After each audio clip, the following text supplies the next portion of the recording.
welcome back to another episode of On the Bump. And on the bump this week, we have Jaylab Baseball, aka Jason Labrador. Jason, how we doing? Yo, what's up, everybody? How's it going? Excited to be here once again. Talk some baseball gloves. Absolutely. Today, we are going to be discussing the topic of what does the state of the baseball industry look like today? Now, personally, I've been collecting gloves for about the last year now, and so I'd say I have, a little bit more experience with a lot of the different gloves that have really come into the modern market. But Jason has a lot more, I think, experience than me. He's a little more of a veteran. So we have more of a veteran's perspective on this, which is exactly why I wanted to bring Jason onto this episode. First off, let's talk about just being glove collectors. Jason, like, what has been, kind of one of your best experiences with collecting gloves? Wow. It's really cool that it's kind of a very few and far between niche. Not a lot of people are collecting baseball gloves like you and I. Um, it's kind of a really fun community to be a part of. There's so many other people that love baseball gloves, as few and far between it is. But they all have like the same passion, and it's a small group. We get all together. We show off great designs, different brands, all that type of stuff, and I'd love to be a part of something like that, as well as just I don't know, the appeal for me is just to be able to look at them and be like, wow, like I'm gonna take the bump with this for me as a pitcher and look stylish, and look good, play good. So all that stuff kind of plays a big role for me and how much I fell in love with it. I think it was sixth grade. I think it was sixth grade. I remember my grandfather was in town and he got me this like Rawlings infielders model. And it was like, you know, I don't know. It was like kind of like an orangish brown. And I just remember that thing being the greatest thing ever. I was playing, I think I was playing like infield with it. I was playing outfield with it. I used it like everywhere. But I know that for me, that's when my fascination for gloves really started, but I didn't really start like diving into like collecting until like a year ago, I would Yeah. say. When I found out gloves came in more colors and black, brown, and blonde, it was game over for me. I thought that I wanted every single one of them. I got a Bryce Harper GG Elite, Bryce Harper GG Elite when I was in like seventh grade.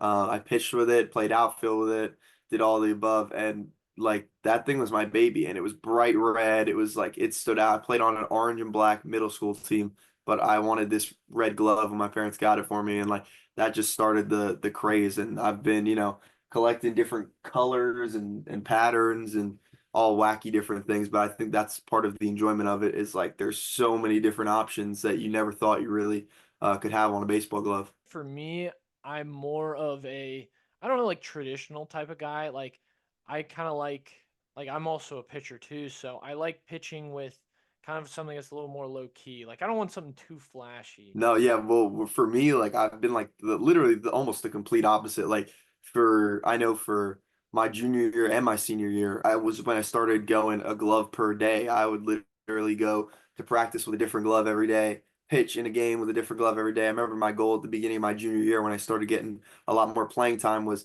pitch with every pitcher glove that I have. And I did that. And it was just like one of those things where I tried to throw superstition out the window. I was like, you're just putting this on your hand. That's what it is. And regardless of what color it is, how it feels on your hand, the size, you have the same job. And being able to throw away like this glove on your hand, meaning anything, like is what it honestly broke up my mental barrier about like, sometimes things that we think matter just don't at all. Maybe I'll make that a goal this year for me. I'll use like every single different glove I have. I'll try and use it for like every series or conference series. Yeah. That's That's what something yeah. interesting. That's what I've been thinking, like be your true authentic self. Like at the end of the day, like I've gotten TikTok chirps, I've gotten glove chirps, I've gotten chirps this, chirps that. But at the end of the day, like if it's something that you enjoy, if it's something that makes you happy, like you're gonna face this lineup maybe once, twice more in your life. It's like who cares? Who cares what this lineup has to say about your glove? Like I'm gonna go out and show. And you could say what you have about my glove when you're walking back to the dugout. Like it's that simple. So, if you had to pick a glove from like, I don't know, let's say the last 2 years, what has been your favorite glove that you've collected from the last 2 years? Not all time. I'll We'll pull talk one. about I'll all pull time a one. little bit, but I made this one myself pretty recently. Not too recently, maybe almost 2 years ago. But for me, kind of showed off a little bit of a different side of me than a lot of people are familiar. Like I wanted this is the piece, by the way. It's my all blue kind of with a yellow stripe Poseidon inspired piece. Like it says God of the Sea on here. Got the trident. Um, and kind of what I love so much about this glove is that it's flashy. It has like a theme, and it was just for me like designed really well. I thought, and like that was something that you growing up like you bought the gloves that were on the shelf, and then like now I had the opportunity to create something like totally unique and to me, and like I feel like I knocked it out of the park with this one. So, and the shape is really nice. I broke it in real well. It's a little bit more of a I don't game it too much because it's a little extra on the flash meter, but I've pitched with this plenty of times and I think it's absolutely gorgeous. It kind of hits all the check marks. It's just straight up beautiful. one of my more favorite gloves that I've collected would have to be it would probably have to be the Rawlings Pro Preferred I made at the Rawlings headquarters in St. Louis this year. I think That's that was, awesome. yeah, I know that was pretty sick. I gotta say, I think that was my favorite glove just because of I've never experienced a Rawlings Pro Preferred until this past year, and when I mean, I've heard so many people talk about the Pro Preferred as being like one of the more better gloves in the business. And I didn't really believe them because I kind of thought, it's Rawlings. They, whatever. They're a name brand, right? But then when I got it, I was like, oh man, I actually kind of like this thing. This thing feels good on my hand. Yeah. Um, I don't know. Do you have any experience with the Pro Preferred at all? I do, but the biggest thing I could say about that, like your Pro Preferred, your A2Ks, like your top models for 44, it's the EX10, I believe still. Um, Stuff like that, it takes somebody who knows baseball gloves like you and I to understand that like the price point, like it makes a difference. Right.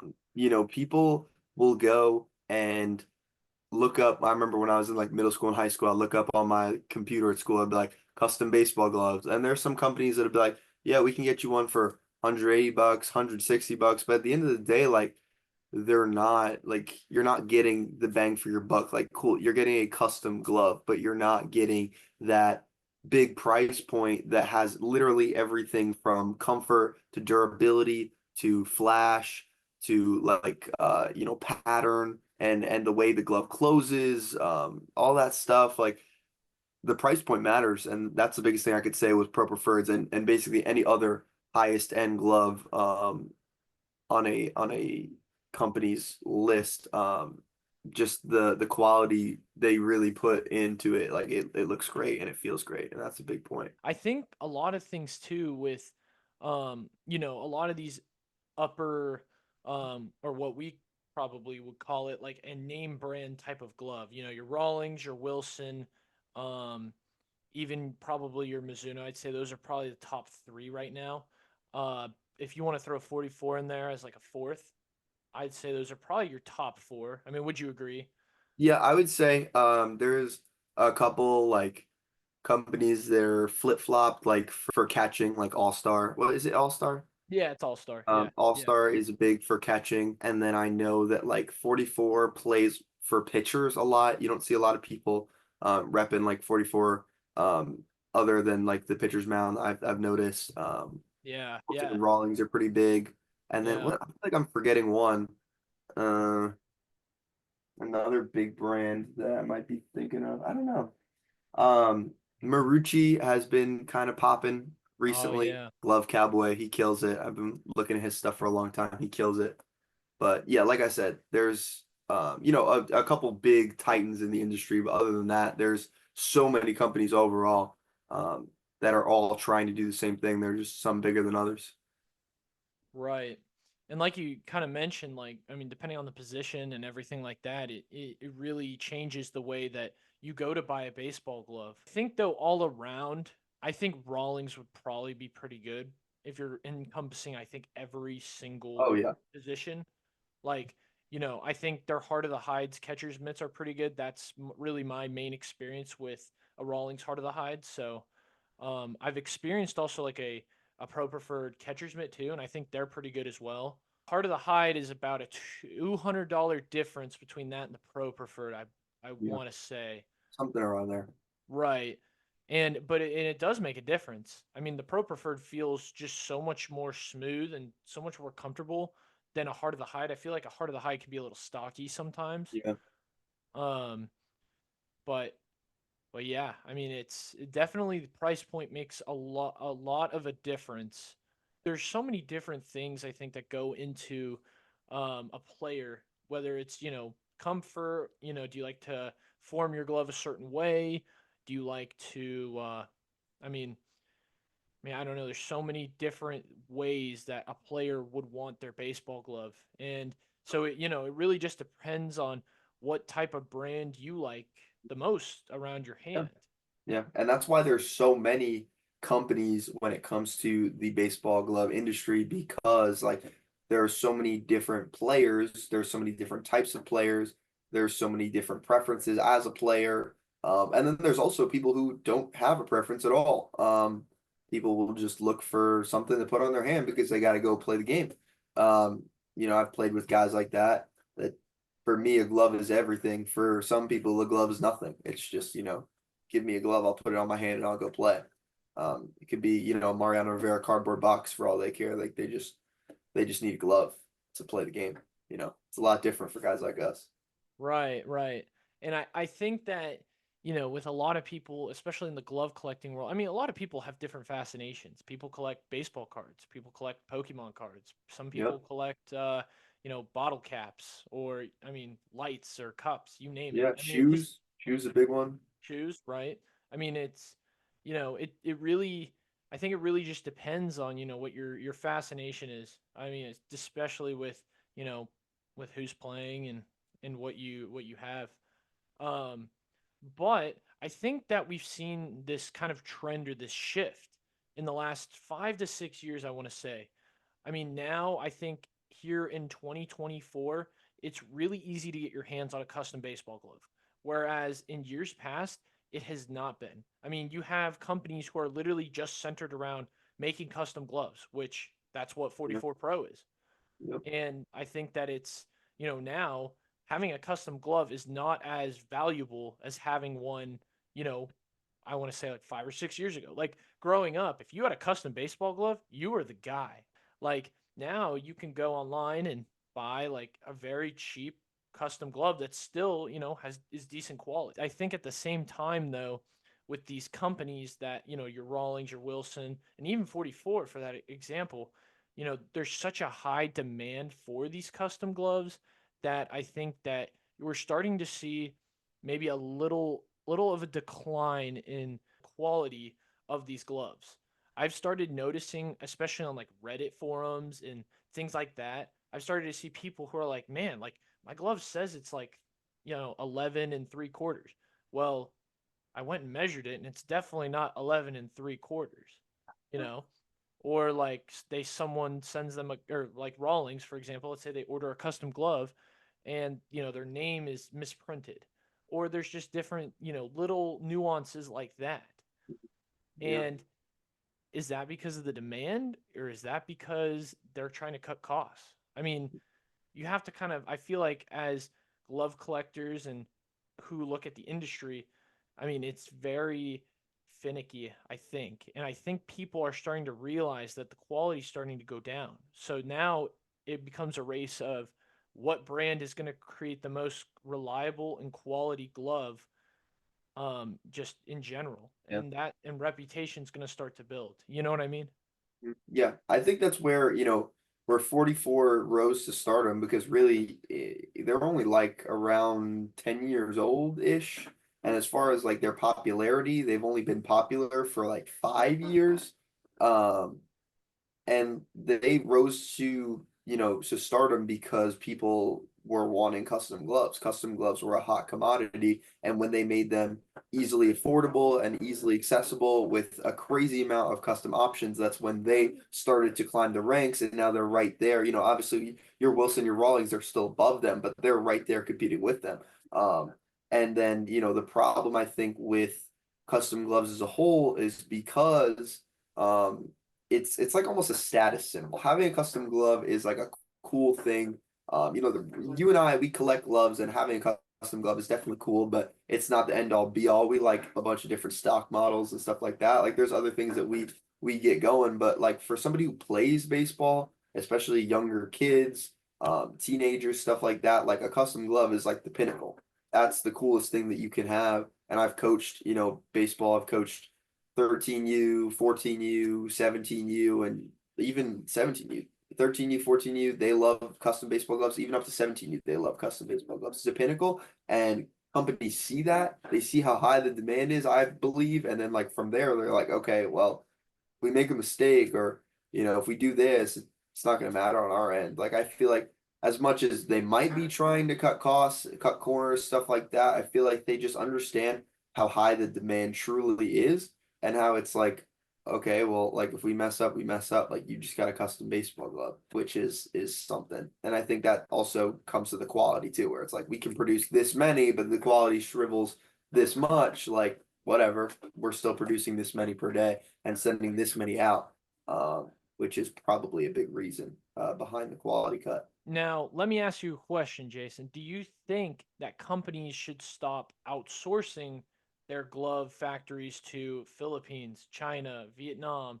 Do you think that they should start building their own factories in the US and having them homegrown? Now, I've heard different opinions about this, but I kind of want to hear what you think. Yeah, I don't know. I feel like obviously worked with companies that have homegrown factories, or worked with companies that don't have homegrown factories. And for me, the quality difference is nowhere near um, big enough to have a strong opinion. Um, I think it would be cool to kind of see a company preach that in their sales pitch, and to kind of I think that would put a company on the map, definitely, to have something like that. But I don't think it's an end all be all for the glove industry to have something like that. Especially if you're just a consumer that looks at it from, the very one-sided way of like, okay, I'm still getting my glove and it's still pretty decent quality. Like if you're just looking at it from the very bare minimum, you're receiving your product, and more often than not, your product is high quality. So I don't think that the location really matters, unless you're looking at it at a deeper level than. But for me, looking at it as kind of just, the quality stays the same regardless. I think it would, it's all right where it's at. I think that it is important that the consumer knows where their baseball glove is being created, like what process that's going through. I mean, I feel like that's important, especially like if your company is doing, I mean, doing a whole lot of different behind the work scenes. You know what I mean? Yeah. Like if you're a consumer and you're looking at it based on purely like let's say a financial transaction. So just that purely that standpoint. You're paying $500 for a baseball glove. And I think that, you kind of have a little bit of a right to know where your glove is going, where it's being created, like who it's being handled by. I mean, that's an investment, and you're investing a lot of money into that. Now, I'm not, obviously, I'm not saying like you need to know every waking detail, like every cut in the leather and different things like that. Yeah. But I don't know. I feel like there should be a little more transparency between companies and the consumer, especially like where are they getting their raw materials from, like what tanneries are they using, Yeah. like I feel like this is knowledge that as a consumer, if I was someone who wanted to really invest in baseball gloves and really just start getting more into that and potentially giving them to kids or something like that, you want to know where it's coming from. Oh yeah. And I think that's tough. definitely a tough challenge, and I don't mean to bring it to like the whole world landscape, but I think a lot of people think that about a lot of products that they consume on a daily, where they're like, okay, well, if I'm paying this for this, I want to know where it's coming from. And I think it, like I said, comes down to the demand, where it's like if a company doesn't produce what they produce, then people will, be not in trouble, but they'll be missing out on their product. So I feel like they think from a company standpoint, they're thinking like, okay, well, why do we have to let our consumers know where this is coming from if without us, like they don't get their product? So I think it's from like not like a monopoly standpoint, but kind of where it's like, okay, we don't have to do this because we're your option. If there was a company now that started to do that and started to see increased success because of that and started to, take over, I think that you would see other companies start to do that. But when no company takes that horse by the reins and like says, okay, this is what we're going to do, we're going to give the consumers, we're going to keep them in the know. I don't think you'll see any company start to do that just because like they think they have this power where they're like, okay, like it's either my way or the highway, buddy. Like you're either gonna bear with us while we make your custom glove and not know where it's coming from, or you're not gonna get a custom glove. Now, that's a very good point. But I think that if we're gonna go by kind of that, look at a company like, let's say, Nakona. Nakona is locally made in Texas, Yeah. and they're not shy about the fact that their glove factory is one of the last standing here in the United States. Now, Nakona, if you've seen any Nakonas are a lot of money. That's Oh, like 800, 900. You're getting into 1G range. Like, yeah. I mean, For their highest quality, it's crazy. it's crazy. It's crazy expensive. Now, I personally don't have any experience with Nakona, so I can't really speak to that if that quality is definitely worth it or not. But for how they market it and how they like basically say that, your glove is being created here and it's worth that much money. I mean, I don't know. I feel like if they're putting that much of a price tag on a glove of that caliber and they're saying that it's made here in the US, I don't know. Like that's something to think about. I feel like if their quality is as good as they say they are and it's worth that much, what's the difference between them and like a Wilson or them Right. and like a Rawlings? You know what I'm saying? Right. Yeah, I also think about it from this standpoint. A good way that I always look at it is like if and this is not bashing Nakona. I've never had a Nakona, so I don't know from personal experience. But I always look at the highest level, like what are your pro athletes using? And 800 to a grand is nothing for a professional athlete of a high caliber. So why are we not seeing professional athletes of a high caliber using Nakona? That's what goes through my head because it'd be one thing if, they say their quality is incredible, and then you could say, okay, yeah, I believe you. But there's nothing to back it up as far as professional athletes using Dakota. I feel like if their quality was really that good and way above a Rawlings or a Wilson per se, then, athletes would have no problem using it because, it would be you're at the highest level, you basically get whatever you want, boom. But I feel like they struggle in the glove race. I don't really know like why necessarily, but you can see like pro athletes aren't really using Nakona, and that might shine a light on like how good the quality really is. Let's shift gears a little bit and let's talk about generally the baseball glove industry as a whole. So we have all of these different glove companies, smaller glove brands, bigger glove brands, but I feel like the industry now is very saturated. You have a lot of different options. You have a lot of different brands who are trying to make a name for themselves. Jason, what do you think is going to happen here in the next 3 to 4 years? Do you think we're going to see some brands start to die and others start to come up? Or do you think that it's just going to be the Wilson, the Rawlings, and, the 44s are going to rule the world for the next 4 to 5 years? I mean, what do you think is going to happen? Do we see any competitors stepping up for the challenge?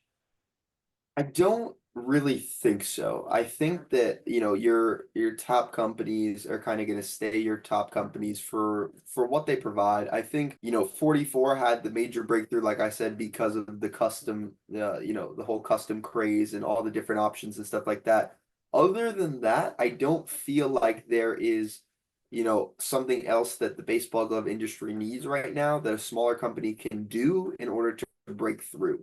Um, I think that we're looking at kind of the same thing that we're seeing right now, where you have your juggernauts of the industry, and then you have other companies that are okay with kind of being smaller brands. Like you're going to see the occasional, like I said, comparing to big league guys, you'll see the occasional big league guy with a smaller brand glove. That's just how it is. We talked about preference before and how that plays a role. But other than that, I feel like your 44, your Rawlings, and your Wilson are kind of just going to remain here at the top with everybody else kind of at the bottom. Just looking to stay afloat, really. Now, I think, and this is my bold prediction, I've heard a lot about Jack's Athletics and their take on Japanese ball gloves. And I've heard a lot of good, really good reviews. I've actually had people comment on my YouTube videos, you need to get a Jax, you need to get a Jax, you need to get a Jax, and all this stuff. And if people are, I mean, where there's smoke, there's fire. And Oh yeah. obviously, they must be doing something right with Japanese ball gloves. I mean, I don't have any experience. I don't know. Do you have any experience with them? So, my buddy Jackson, like the entire name behind the Jackson. I mean, he works with Jackson, but he is Jackson. So Jackson working with Jax, and he's done an absolutely incredible job. I've heard great things from reviews to kind of just seeing them, and they're gorgeous looking. I've heard they're wonderful feeling and stuff like that. The only reason I have the take that I have is, like I said, because of the ability to like have something new. Like what do you offer in the grand scheme of things that other companies already don't offer? I think that the new Jax gloves are incredible for the collector community and like guys that love that beautiful like feel because I see pictures of them every day and I'm like, wow, like that is a gorgeous baseball glove. Um, I just don't know if and like I said, Jackson does a great job. So I hope that they do something great and they are able to pull something great off. I just don't know if um, the baseball world, as far as professionals go, are ready to just jump ship to Jacks and that, take a big step. Um, Also, for smaller glove companies too, price point is a little less negotiable. Where you have 44 because they can make so many gloves all the time because people are always buying. They can have 20% off, 25% off, 30% off sometimes. A smaller company right now that's still starting up like Jax can't really provide something like that because they still need to kind of see that profit margin increase. Right. But I think that with their quality, if we're talking about just from a quality standpoint, I again don't have personal experience with their gloves, but if everyone is saying that they have quality pieces for being a Japanese ball glove, I mean, if you think about it, if you want to get more of a um, if you want to get more of an exclusive Japanese ball glove for like a Wilson Staff or a Mizuno Haga or any of these other bigger, a Wagyu JB, another example, but any of these bigger, more Japanese gloves that are just manufactured and made straight from Japan. I mean, it sounds like what Jax is doing and bringing that to America, making that more accessible. I mean, that's a great thing, I think, for the industry. And I think that's also a breath of almost fresh air, I think. And it makes it to where, people aren't having to import stuff and spending, $200 on just import Oh fees yeah, alone and paying ridiculous amounts of money, to get a baseball glove. I mean, yeah. they make it very accessible. And I think that plus, the good reputation that they're starting to build, I really do think that they could be the next in line to be that smaller brand that's going to compete with the big names. Yeah, they I think really are just a couple of like names away from making a name for themselves. I think they're just a couple like big name ambassadors slash TikTokers slash professional baseball players away from being kind of, bigger because right now, like I don't really have that much experience with anything about the company, so I don't know who's wearing them and who's not. But if a couple weeks from now I see a couple of bigger names wearing gloves like that, whether it be, uh a guy that's in the minors right now, or it could be a major league guy, or it could be a guy on the bananas, could be a guy playing indie ball, it could be a popular collector, YouTuber, or TikToker, social media personality. I think they're just a couple of those away from making a splash. Um, because again, I mean, you and I can both tell how gorgeous they look just from an outside perspective. Um, and for me knowing Jackson, the passion that that guy has for the baseball glove industry and the work that he's put in, um, it really does seem like they're up to something special. So, I wasn't even thinking about them when we started this conversation. Now that you got me thinking about them, like they're pretty close. I mean, I definitely think so. I mean, just from like seeing their stuff on Ball Glove King's a YouTube channel and just seeing like other people comment on. I know 818 Gloves just got like a custom glove done by Jax, which I thought was like really, really cool. I even left a comment under there. I was like, I didn't know they did custom gloves. I thought that was kind of sick. But Yeah, I think that we're starting to see this trend of everyone wants their own Japanese ball glove. Everyone wants their custom glove. Everyone wants all these different cool colors and different things like that. And I think that that's starting to become what the baseball glove industry is now. We're starting to see a lot more big name brands start to come out with these like colorful like pink gloves, like aqua blue, red. I mean, all these just wacky colors that a lot more like I don't want to say like traditional glove people, but like I mean guys back in like the early 2000s and like I don't know, I want to say like the 1990s. I mean they weren't playing with a blue glove on their hand. And that's like foreign to them almost. And now it's like I feel like you got the younger generation and you have um obviously our generation that's starting to kind of bring that vibrance to baseball. I mean, we're not only seeing it with gloves, but like guys are flipping bats and doing all sorts of crazy things. I mean, that I feel like that kind of speaks like to our generation more. yeah. I think that if I could describe our generation in one word and how that word is affecting baseball, I would say just swagger. Guys want to look good in order to play good and just kind of match their energy with what they're wearing. People are wearing things with their heart on their sleeve, like their glove, their bat, their batting gloves, their arm sleeves, their necklaces, other drip, like kind of shows who they are without them having to open their mouths. And I think that's something that you see now. If I pulled up a video from the Pottstown scout team, you see these kids, they're all dripped out. I could kind of get a feel for who they are before they even tell me who they are because they have that swagger. And I think that that was something that was missing from baseball. Whether it be the 2000s, the 90s, or stuff like that. I think that kind of starting like 20 like 2018, 2017, 2018, is when we got that kind of swagger to the game.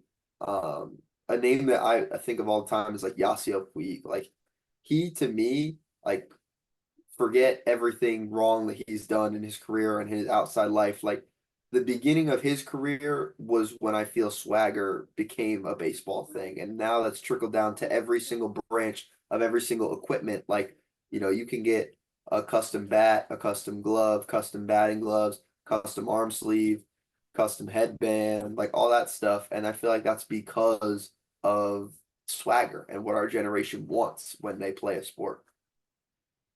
Right.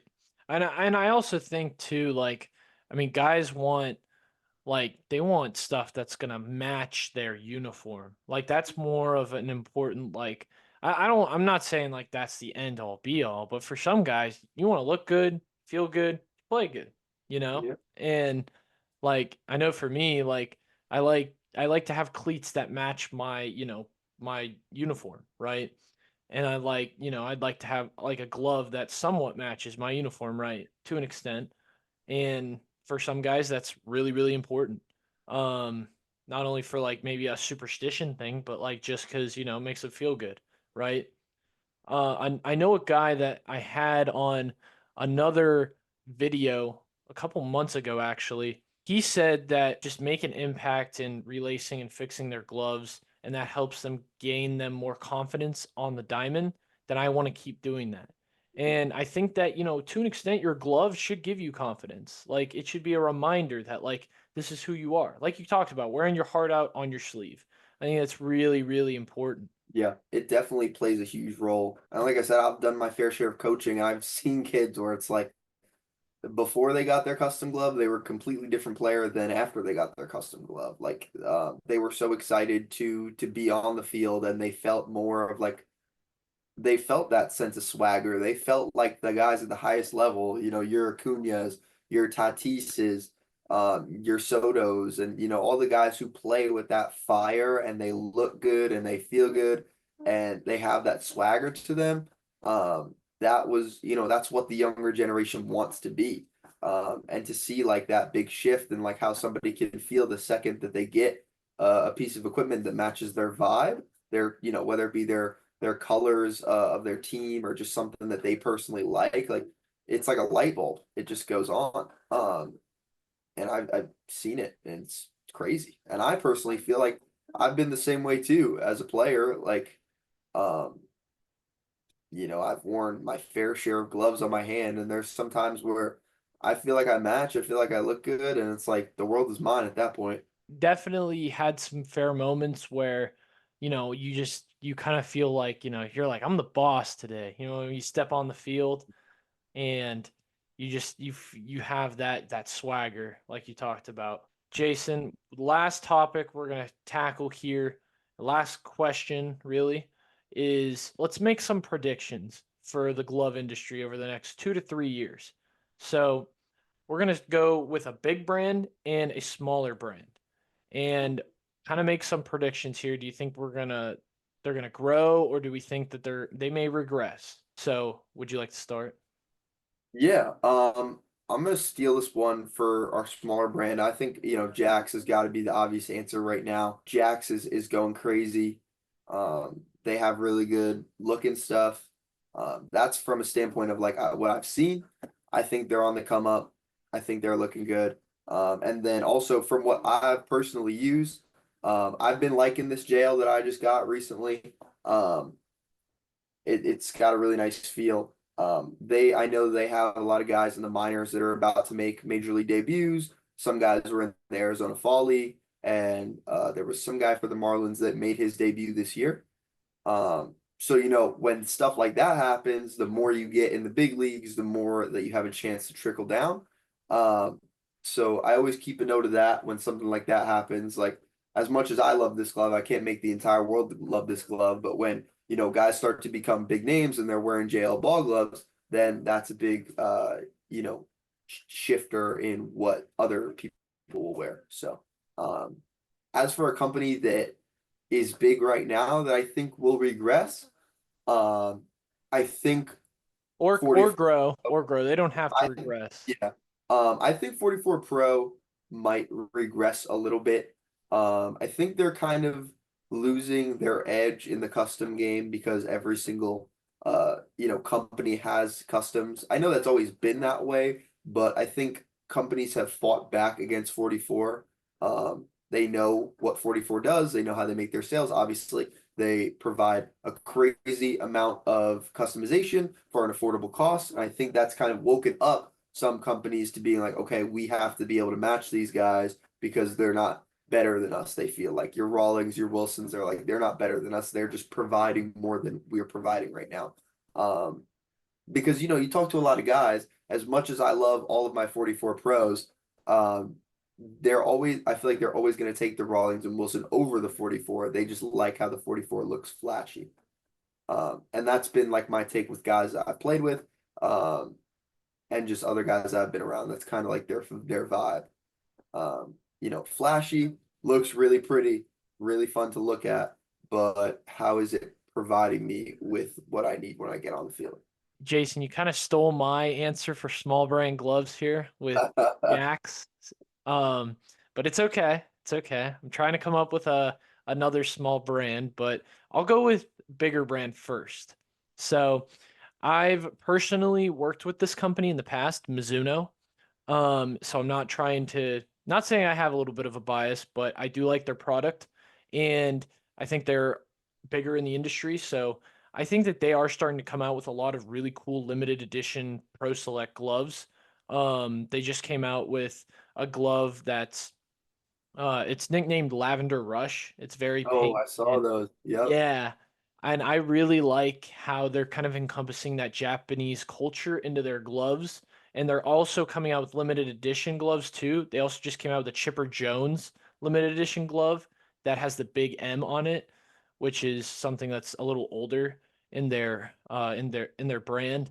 So I think Mizuno is actually, I think, going to start increasing and getting a lot better here over the next 3 years. I think they've come out with a lot of stuff recently that's really starting to catch people by like wind and be like, whoa, who did that? Mizuno did that. What? Like they're starting to gain a lot more traction. Um, and that's not just only with cleats, I think also with, or not cleats, not only with gloves, but also with cleats as well. They've started to come out with some more popular cleats that I think guys are starting to choose to wear. And I mean, that's a whole nother rabbit hole we can hop into maybe in another video. But I think a lot of with what their brand is doing and trying to cater for that younger generation is really, I think, what's giving them the edge right now in terms of, sales and different things like that. I mean, would you consider 44 is not really a smaller brand anymore. They're They've kind of bigger. probably they've taken, I think, the world by storm. Maybe not like everybody, but I think, you talk to most ball players now, they know what a 44 is, as opposed to what they did. Listen, hey, you could hit Jacks too. I'm sure you got some good things to say. It's okay. We could double up on him, give him some love. Yeah, I do think Jax is going to be the next smaller brand to kind of either make that leap to big brand or just become that household small brand name. And I think that if they continue to do what they're doing and they can find a way to be more popular, I think in the realm, I really do think that they can start kind of setting the edge with Japanese ball gloves, assuming that their quality continues to stay as top notch as everyone says that they do. And I personally would love to get my hands on one of those gloves and just kind of Yeah. experience what everyone is talking about because clearly there's something there. I don't know. One can only hope, I guess, right? Yeah. But anyways, Jason, thank you so much for joining me on the bump this week on this episode. I think that there's a lot to look forward to, I think, in the next 5 to 6 years with the baseball glove industry. Who knows? Maybe we can tackle another topic another day. Oh yeah, I'm ready for it. I love talking ball gloves. You tell me I'm ready to roll. Well, thank you again, Jason, for joining me. Absolutely. Thank you for having me.